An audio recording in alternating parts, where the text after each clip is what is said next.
أعوذ بالله من الشيطان الرجيم. بسم الله الرحمن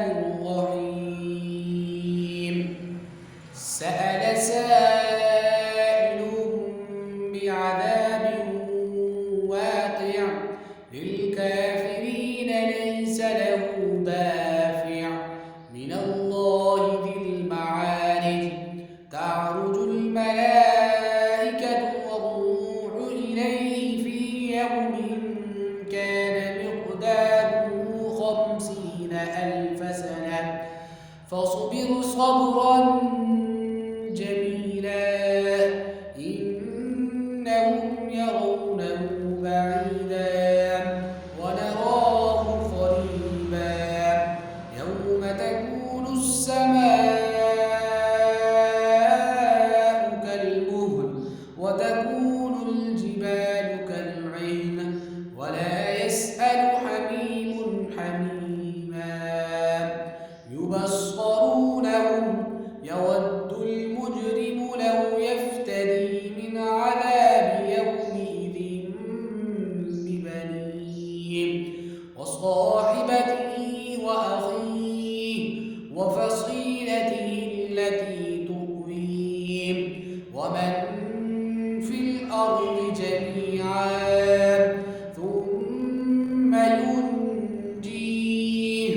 كلا إنها لظى نزاعة للشوى تدعو من أدبر وتولى وجمع فأوعى إن الإنسان خلق هلوعا إذا مسه الشر جزوعا وإذا مسه الخير منوعا إلا المصلين الذين هم على صلاتهم دائمون والذين في أموالهم حق معلوم للسائل والمحروم والذين يصدقون بيوم الدين والذين هم من عذاب ربهم مشفقون إن عذاب ربهم غير مأمون والذين هم لفروجهم حافظون إلا على أزواجهم أو ما ملكت أيمانهم فإنهم غير ملومين فمن ابتغى وراء ذلك فأولئك هم العادون والذين هم لأماناتهم وعهدهم راعون والذين هم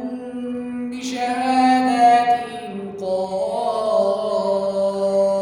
قائمون والذين هم على صلاتهم يحافظون أولئك في جنات مكرمون فما للذين كفروا قبلك مهطعين عن اليمين وعن الشمال عزين أيطمع كل امرئ منهم أن يدخل جنة نعيم كلا إنا